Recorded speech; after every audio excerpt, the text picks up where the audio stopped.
Hello everyone. तो आज हम जो चैप्टर करने वाले हैं वो है आपका लैंडफॉर्म्स। तो देखो, हमने जो अभी कुछ जीके ड्रिल में जो चैप्टर्स किए थे वहाँ से आपके 100% क्वेश्चंस देखने को मिले थे, चाहे वो आपका सीजीएल हो, चाहे आपका स्टेनो हो।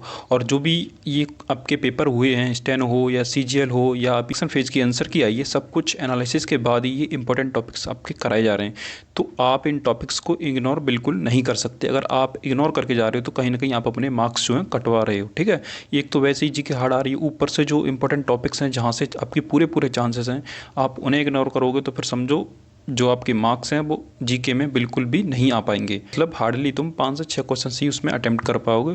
फिर उसमें देखोगे क्या अटेम्प्ट करना, क्या कहाँ से ये क्वेश्चन आ रहे। तो जो मैं ये अब टॉपिक करा रहा हूँ उन्हें आपको बिल्कुल ध्यान से करके जाना है। चाहे आपका आगे एग्जाम CHSL हो, चाहे MTS हो, चाहे कोई भी SSC का एग्ज़ाम हो, डेफिनेटली 100% मैं कह सकता हूँ आपको यहाँ से क्वेश्चंस देखने को मिलेंगे। ठीक है, तो इसीलिए बिना डाउट के विद फुल कॉन्फिडेंस आपको ये चैप्टर करके जाना है। जो भी मैं अब टॉपिक अपलोड करता हूँ, जो भी मैं टॉपिक यहाँ पे करा रहा हूँ, वो एकदम मोस्ट इंपॉर्टेंट टॉपिक है, वो बिल्कुल करके जाने हैं। ठीक है, तो और सबसे बड़ी बात ये है हमारी सीरीज़ की, हम कोशिश करते हैं आपको क्लास में ही याद हो जाए। जो भी निमोनिक्स होते हैं सब कुछ आपको बताए जाते हैं, एनेक्डोट जो भी जैसे भी आप कनेक्ट कर सकते हैं, और बहुत ही ईजी लैंग्वेज में समझाया जाता है, तो कोई दिक्कत नहीं आएगी आपको। आप ईजिली बस वीडियो को बड़े ध्यान से शुरू से एंड तक देखना है। तो बिना टाइम वेस्ट के शुरू करते हैं। देखो, सबसे पहले बात करते हैं आपके लैंडफॉर्म्स की। तो लैंडफॉर्म्स होता क्या है ये तो आपको पता ही होगा। लैंडफॉर्म्स यानी कोई भी नेचुरल फीचर जो अर्थ पर बनता है, जिसकी एक फिक्स्ड शेप है, साइज है, मटेरियल है, उसे हम लैंडफॉर्म्स बोल सकते हैं। जैसे कि आपका कोई माउंटेन है, ठीक है, प्लेट्यू है, आपका प्लेन्स, वैली, ये सब क्या हैं, आपके लैंडफॉर्म्स हैं, क्योंकि इनका एक फिक्स्ड शेप है, साइज है। अब ये कैसे बनते हैं, सबसे बड़ी बात इस चैप्टर में जो आपके क्वेश्चंस बनेंगे वो ऐसे बनेंगे कि जो ये आपके जो फीचर्स हैं जो बनते हैं उनको इरोजनल, डिपोजिशनल किस तरीके से, किस एजेंट के द्वारा बनते हैं, तो वो आपको ध्यान रखना बहुत ही ज़्यादा ज़रूरी है। क्योंकि इन फीचर्स को बनाने के लिए सबसे ज़्यादा जो इम्पोर्टेंट जो रोल प्ले करते हैं वो होते हैं आपके जियोमॉर्फिक एजेंट्स। एजेंट्स यानी जिनके द्वारा ये बनाए जाते हैं, जैसे कि रनिंग वाटर हो, या ग्राउंड वाटर हो, या ग्लेशियर्स हों, या वेव्स एंड करेंट्स हो, वाइंड हो, तो इस तरीके से बनाए जाते हैं। जो इन एजेंट के, आपको क्या याद रखना है, इन एजेंट्स के इरोजिशनल एंड डिपोजिशनल लैंडफॉर्म्स जो बनाए जाते हैं उनकी कैटेगरी आपको याद रखनी है। डायरेक्ट क्वेश्चन आपको यहीं से मिलेगा। देखो, इसमें और डीप भी जाया जा सकता है, लेकिन ज़्यादा डीप नहीं जा रहे क्योंकि फिर वो पूरा UPSC का लेवल हो जाता है। तो आपके जो क्वेश्चन बन रहे हैं अभी, वो आपके सिंपल आपसे नाम पूछेगा, ये इरोजनल लैंडफॉर्म है या डिपोजिशनल है, इसका एजेंट क्या है, तो इस तरीके से आपको क्वेश्चन पूछे जाएंगे। ठीक है, तो ये अब आपको याद रखना है, ये जो फीचर्स बनते हैं वो किसी एजेंट के द्वारा बनाए जाते हैं, उनको बोलते हैं जियोमॉर्फिक एजेंट्स। अब ये एजेंट्स आपके ये running water, ground water, glacier, waves, current, wind, ये एजेंट आप इन्हीं के बारे में पढ़ने जा रहे हैं। ध्यान से पढ़ना, एकदम क्लास में ही सब कुछ याद हो जाएगा आपको। तो जो हम सबसे पहले एजेंट के बारे में पढ़ने जा रहे हैं वो है आपका रनिंग वाटर। अब ये रनिंग वाटर जो दो तरीके के लैंडफॉर्म्स बनाता है, एक इरोजनल होते हैं, एक डिपोजिशनल होते हैं। यानी रिवर के जो पानी से जो इरोजन के द्वारा बने हैं वो इरोजनल हो जाएंगे, और रिवर में जो भी मटेरियल आता है जो डिपोजिशन करके बनते हैं वो उन्हें डिपोजिशनल लैंडफॉर्म बोलते हैं। ठीक है, अब हम इन्हें बहुत ही ईजी लैंग्वेज में समझेंगे जो कि आपको बिल्कुल दिमाग में आ जाएंगे, कोई दिक्कत नहीं आएगी। जैसे पहला इसका फीचर है आपका वैलीज़। अब वैलीज़ क्या होती हैं, मतलब रिवर ने ज़मीन को एक तरीके से खोदा जिसमें नदी बहती है, इसको हम वी शेप्ड वैली बोल सकते हैं। अब वैलीज़ कई तरह की होती हैं, कैनियंस होती हैं, आपकी यू शेप्ड वैली भी हो सकती है, आपकी गॉर्ज भी हो सकती है। जैसे ये गॉर्ज है, इसकी खासियत ये है जो एकदम स्ट्रेट फॉरवर्ड ये कटी होगी, ठीक है, और वी शेप्ड में वी टाइप का ऐसे करके कटी होगी, ऐसे बनेगी, यू शेप्ड में ऐसे बन जाएगी। अब इन्हीं को हम कैनियंस भी बोल देते हैं। ठीक है, आप इन्हें ऐसे याद रख सकते हैं। जो भी कैनियंस है वो आपकी वैलीज़ की कैटेगरी में ही आती हैं। ठीक है, फिर बात करते हैं आपके जो पोथोल्स होते हैं। पोथोल्स जो एक तरीके से पानी पहले छोटा सा गड्ढा करेगा, फिर वो गड्ढा बढ़ता जाता है। रोड साइड में देखेंगे आपने छोटे छोटे छोटे जो पानी भर जाता है बरसातों में, तो वो क्या है, वो पोथोल्स ही तो हैं। यानी पोथोल्स यानी छोटे छोटे गोल गड्ढे होते हैं जो पानी के घुमाव से बन जाते हैं, जब पानी इनमें घूमता है तो वो बन जाते हैं इस तरीके से। ठीक है, और फिर आता है आपका वाटरफॉल, यानी जब पानी सीधा नीचे गिरता है तो आपका वाटरफॉल बनता है। फिर आता है आपका रिवर टेरेसेस, यानी नदी जो गिरती है वो शेप बनाती है। एक तो पैरेलल टेरेस होते हैं, एक अनपैरेलल होते हैं। ठीक है, पैरेलल में जैसे बराबर काटेगा दोनों तरफ से, ऐसे ऐसे, इधर से भी ऐसे, और अनपैरेलल में कुछ भी ऐसे, यहाँ से भी, यहाँ से कोई शेप नहीं। इस तरीके से आपके इरोजनल लैंडफॉर्म होते हैं जो कि रनिंग वाटर के द्वारा बनाए जाते हैं। अब इसके बाद बात करते हैं डिपोजिशनल लैंडफॉर्म जो रनिंग वाटर द्वारा बनाए जाते हैं। तो ये रहे आपके डिपोजिशनल लैंडफॉर्म्स, जैसे कि आपका पहला है एलुवियल फेंस। अब एलुवियल फेंस ये रही, यानी एक तरीके ये क्या है, जब रिवर गिरती है तो ये क्या है, एक तरीके से पंखा ही तो बना रहा है, फैन से आप याद रख सकते हैं पंखा, ठीक है ना। यानी यहाँ पे जो मिट्टी जमा हो जाती है ना रिवर के गिरने के बाद, उसे एलुवियल फैन बोलते हैं। ये एक तरीके से प्लेन एरिया ही होता है, ठीक है। अब इसके बाद बात करते हैं आपकी डेल्टास। अब डेल्टास ये रही, डेल्टास क्या होते हैं, जहाँ नदी समुद्र से मिलती है और मिट्टी जमा करती है उसे डेल्टास बोलते हैं, ठीक है। अब इसके बाद है आपका फ्लड प्लेन्स। अब ये रहे आपके फ्लड प्लेन्स, यानी जो रिवर के साइड में जो जगह रह जाती है आपकी, तो उसे फ्लड प्लेन, जैसे कि नाम से क्लियर फ्लड प्लेन बोलते हैं। इसके बाद बात करते हैं आपके नेचुरल लेवी की। ये क्या है, जो आपकी नदी के किनारे पर जो मिट्टी का थोड़ा पहाड़ बन जाता है ना, पहाड़ सा इकट्ठी हो जाती है, उसे ही नेचुरल लेवी बोलते हैं। इसके बाद बात करते हैं पॉइंट वार। पॉइंट वार हमेशा ही अंदर की तरफ बने होते हैं और ये कुछ नहीं है, एक तरीके से मिट्टी होती है, ठीक है। नदी के मोड़ पर जो मिट्टी जमा हो जाती है उसे ही पॉइंट्स वार बोलते हैं। अब ये रहे आपके निमोनिक्स, जिसे आप याद रख सकते हैं, यानी कि इनके एक्रोनेम से बनाए गए हैं, जैसे very pretty water runs gracefully. ये आगे वाले जो हैं ये तो हैं आपके इरोजनल और ये वाले हैं आपके डिपोजिशनल, ठीक है। अब इनसे आप याद रख सकते हैं, very pretty water runs gracefully, यानी वेरी मतलब वैलीज, प्रीटी मतलब पॉथहोल्स, एंड वाटर यानी वाटरफॉल्स। इस तरीके से आपको याद रखने हैं, ठीक है। ग्रेसफुली यानी आपका ये गॉर्ज हो गया। इस तरीके से आप याद रखेंगे। ऐसे ही इसके आप अगर सीधा याद रख सको तो वो भी अच्छी बात है, अगर ना कर पाओ तो आप ऐसे भी कर सकते हैं, या आप खुद को टेस्ट करने के लिए, जैसे ये नाम आपने पढ़ लिया, फिर इसका पहले पहले वर्ड से बना के दो क्या बनना, तो वो आपके दिमाग में ऑटोमेटिकली चले जाएंगे। इसके बाद बात करते हैं आपके नेक्स्ट एजेंट, वो है आपका ग्राउंड वाटर। अब ग्राउंड वाटर जो इरोजनल एंड डिपोजिशनल लैंडफॉर्म बनाता है वो कुछ इस तरीके से हैं, जैसे कि आपका पहला आता है सिंक होल। सिंक होल यानी जैसा कि नाम से क्लियर है, जो पानी के घुमाव से जो जैसे रोड पे आपने गड्ढे देखे होंगे ना वो बन जाते हैं, उन्हीं को आप क्या बोलते हैं, सिंक होल बोलते हैं। इसके बाद आता है आपका सैलो होल, जो पूरा ग्राउंड तक चला जाता है पानी, तो उसे सैलो होल बोलते हैं, एकदम ये पार हो जाता है इसमें पानी। और फिर आता है आपका लेपिस एंड लाइमस्टोन पेमेंट्स। अब ये क्या होते हैं, ये एक तरीके से छोटे छोटे जो पानी के कटाव से जो ऊपर पत्थर बन जाते हैं ना, इन्हीं को आप क्या बोलते हैं, लाइमस्टोन पेमेंट बोलते हैं। के बाद बात करते हैं आपके डिपोजिशनल जो लैंडफॉर्म्स बनते हैं, वो ये रहे। आपको ये याद रखना है, आपको स्टैलेक्साइट, स्टैलेग्माइट एंड पिलर, ठीक है। अब ये क्या होते हैं, देखो इनको याद रखना सबसे इजी इस तरीके से हो सकता है, आप थोड़ा दिमाग में रखिए इसे ऐसे। जैसे स्टैलेग्माइट, इसमें जी आता है, जी मतलब ग्राउंड, जो ग्राउंड से आपका जो पत्थर या कुछ भी रॉक या जो ऊपर तक उठ रहा है उसे स्टैलेग्माइट बोलेंगे, और जो ऊपर से आपकी सीलिंग से नीचे लटका हुआ उसे स्टैलेक्साइट बोलते हैं।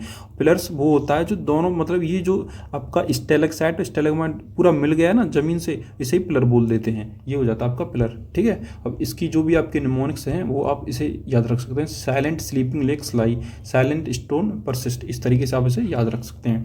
नेक्स्ट बात करते हैं आपकी ग्लेशियर्स की, यानी बर्फ़ का एक पहाड़। ये भी एक तरीके से बहुत पावरफुल एजेंट होता है, ये भी आपके इरोजनल एंड डिपोजिशनल लैंडफॉर्म बनाता है। जैसा कि सबसे पहले है आपका cirque, U shaped valleys, horns and aretes hanging valley, ठीक है। ये हैं आपके इरोजनल लैंडफॉर्म्स, इन्हें आप इस तरीके से याद रखेंगे। जैसे पहले आपका सिर्क, तो ये तो यहाँ पे दे नहीं रखा, जो आप एक तरीके से गोल गड्ढा बन जाता है उसी को आप सिर्क बोलते हैं। ग्लेशियर ऊपर से पिघलते हैं ना, तो ये भी एक क्या बनाते हैं, यू शेप्ड वैली बना देते हैं, तो इनका भी ये एक क्या है, इरोजनल लैंडफॉर्म है। इसको इस तरीके से आप दिमाग में रखना। इसके बाद आता है आपका हॉर्न। अब हॉर्न क्या होता है, यानी एक तरीके से छोटा पहाड़ बोल सकते हैं ये छोटा पहाड़। और एरेटे क्या होते हैं, उसकी जो छोटी सी जो रिज बनती है ना पहाड़ से, उसी को एरेटे बोलते हैं। और इसके बाद क्या बचता है आपका हैंगिंग वैली। हैंगिंग वैली यानी जो आपकी जो वैली को मतलब सीधा पहाड़ से जोड़ता है उसे हैंगिंग वैली बोलते हैं। जो छोटी घाटी होती है ना और जो बड़ी से मिला दे एक तरीके से, उन्हें ही आप हैंगिंग वैली बोलते हैं। आप इसे ऐसे दिमाग में रखना। देखो अब बात करते हैं आपके जो डिपोजिशनल लैंडफॉर्म ग्लेशियर द्वारा बनाए वो है आपका moraine, eskers, drumlins, kames, outwash plain, ठीक है। अब ये जो यहाँ से बर्फ़ एकदम निकल जाती है, वहाँ से जो पीछे प्लेन एरिया बचता है उसे आउटवर्स प्लेन बोलते हैं। आपके जो मोरेन्स होते हैं वो क्या होते हैं, जो मतलब जो एक तरीके से आपका ग्लेशियर बह गया और उसके पीछे जो छोटे पत्थर टुकड़े रह जाते हैं उसे ही मोरेन्स बोलते हैं, ठीक है। ये आपका डिपोजिशनल लैंडफॉर्म ही होता है, जो कंकड़ पत्थर जो भी आ जाते हैं वो मोरेन बनाते हैं, ठीक है। इसके बाद बात करते हैं आपकी एस्कर। एक लंबी जो पतली रिज होती है ना वो एस्कर बोलते हैं, वो इसमें अभी जो मैंने आपको समझाई थी। और उसके बाद आता आपका ड्रमलिन्स, जो कि गोल मटोल, जो एक तरीके से आप पहाड़ बोल सकते हैं। ये ड्रमलिन नाम से याद रखना, गोल नाम से आप याद रखना, गोल मटोल, ठीक है, ड्रमलिन। और उसके बाद आपका जो केम्स, जो कि ये भी एक पहाड़ी होता है, लेकिन ये इरेगुलर पार्ट नहीं है, ठीक है। तो आउटबर्स्ट प्लेन ये हो जाएगा जो बर्फ़ यहाँ से निकल गई जैसे यहाँ से, तो जो जो प्लेन एरिया बचेगा उसे आउटबर्स्ट प्लेन बोलते हैं, ठीक है। ये होगा आपका ग्लेशियर्स का। इसके बाद बात करते हैं आपकी वेव्स एंड करंट की। इरोजनल लैंडफॉर्म पहले देखते हैं। तो ये रहे आपके सी क्लिफ, वेव कट, टेरेसेस, सी केप्स, सी स्टैक। ये हैं आपके इरोजनल लैंडफॉर्म जो इरोजन के द्वारा बनाए जाते हैं। देखो पहला आपका जो वेव्स एंड करंट्स के द्वारा इरोजनल लैंडफॉर्म बनाया जाता है वो है आपका सी क्लिफ, फिर है आपका वेव कट टेरिस, ये रहा आपका वेव कट टेरिस, और फिर इसके बाद बनता है आपका सी केप्स, और इसके बाद है सी स्टैक।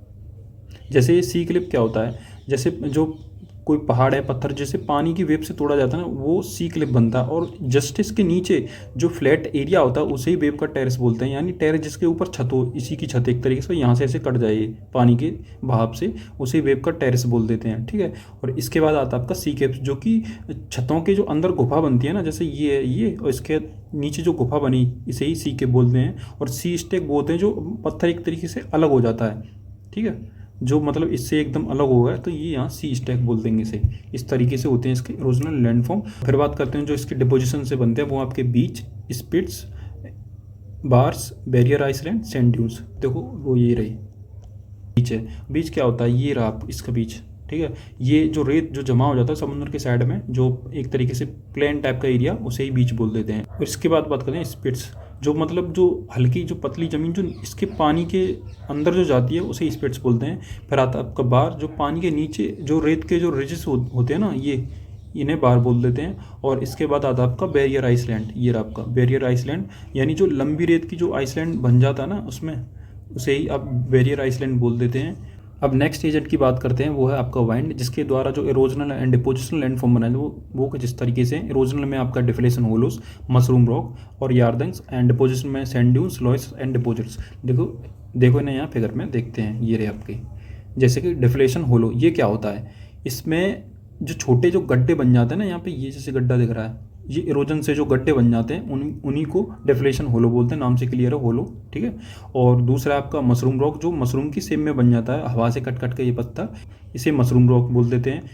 फिर आपका यार्दंग, जो कि कुछ भी टेढ़ा मेढ़ा, मतलब कोई शेप नहीं, इस तरीके से जो आपके इरोजन से जो शेप बन जाती हैं, या कोई पहाड़ है इसकी जो शेप बन गई, उन्हें यार्दंग बोल देते हैं। फिर बात करते हैं आपकी डिपोजिशन की। डिपोजिशन में आपके सैंड ड्यून्स हैं, लॉयस डिपोजिट्स हैं। ये क्या होते हैं, देखो ये जो मैदानों में बिखरी जो फाइन जो अच्छी मिट्टी होती है ना, जो डिपोजिशन से आई हुई है, जो डिपोजिशन के द्वारा इकट्ठी हुई है, उसे ही लॉयस डिपोजिट्स बोलते हैं। फिर आता आपका सैंड ड्यून्स, जो कि एक तरीके से मिट्टी जो जमा हो जाती है इकट्ठी, और जहाँ जो शेप बनती है उन्हीं को सैंड ड्यून्स बोलते हैं। अब ये जो सैंड ड्यून्स हैं कई टाइप के होते हैं, जैसे कि ये होता है, पहला तो होता है जैसे बर्चन, आपने पढ़ा हो शायद कहीं, एक होता है बर्चन, एक होता है आपका सेफ, ठीक है, और एक होता है पैराबोलिक होता है एक, और एक होता है आपका ट्रांसवर्स, और एक और होता है लॉन्गिट्यूडनल। ये आपके एनसीईआरटी में गिवन होंगे आपके पक्का। बर्चन क्या होते हैं, जैसे कि आप जैसे हवा बह रही है आपकी इधर से, ठीक है, हवा की डायरेक्शन ये है, तो जो इस तरीके से एक तरीके से क्रेसेंट टाइप के, यानी चांद की शेप के टाइप में जो ड्यून्स बन जाते हैं, मिट्टी जो ऐसे इकट्ठी हो जाती है, उन्हें बर्चन्स बोलते हैं, ठीक है। और सेफ क्या होता है, इसमें ये होता है सिर्फ इसमें एक ही विंग होती है, मतलब ये वाली, अब ये नहीं है, ये मतलब ये यहाँ तो दोनों विंग हैं ये, लेकिन इसमें एक ही है, तो उन्हें सेफ बोलते हैं। और जो पैराबोलिक होते हैं उनमें क्या होता है, जैसे हवा इधर से आ रही है तो इधर की ही साइड इसका मुंह हो, उसे पैराबोलिक बोल देते हैं, ठीक है। और ट्रांसवर्स वो होती हैं, ये ट्रांसवर्स यानी जो 90 डिग्री यानी एकदम लॉन्गिट्यूडनल काटें हवा की डायरेक्शन से ऐसे करके, ठीक है, इन्हें ट्रांसवर्स बोलते हैं। और लॉन्गिट्यूडनल वो होते हैं जहाँ पे मतलब आपकी जो रेत की सप्लाई है, जो सैंड की सप्लाई कम है, और हवा जो कंटिन्यूस बह रही है, हवा जैसे ऐसे बह रही है और रेत बहुत कम है, तो बिखरा सिखरा ऐसे करके हो जाता है, ये लॉन्गिट्यूडनल होता है। आप इसे भी अच्छे से याद रखना। तो आपके जो इंपॉर्टेंट क्वेश्चंस बनेंगे आपके इन्हीं से बनेंगे, कौन सा इरोजनल है, कौन सा डिपोजिशनल है, तो आप इनके नाम अच्छे से याद रखें, ठीक है। और ज़्यादातर मैंने फिगर के द्वारा ही आपको समझाएं, तो आपके दिमाग में जल्दी आ जाएंगे। और एक और बार वीडियो को अच्छे से तुम रिवाइज कर लेना, अब जब भी दिक्कत हो तो वैसे आपके दिमाग में ये चले जाएंगे, ठीक है। और आपका कोई डाउट है तो कमेंट सेक्शन में पूछ सकते हैं। बाकी आप वीडियो को लाइक ज़रूर कर दें और चैनल को सब्सक्राइब जरूर कर लें, ठीक है, ताकि जो भी आगे नेक्स्ट इंपॉर्टेंट अपडेट होगी या जो भी टॉपिक होगा मैं जो करा रहा हूँ उन्हें आप करते जाएं, ठीक है। तो इससे मुझे भी लगेगा हाँ ये आपको पसंद आ रहे हैं, ठीक है। तो चैनल को सब्सक्राइब जरूर कर लें और मिलते हैं नेक्स्ट वीडियो में इंपॉर्टेंट, जो कि अगली वीडियो भी इंपॉर्टेंट ऐसे ही होगी।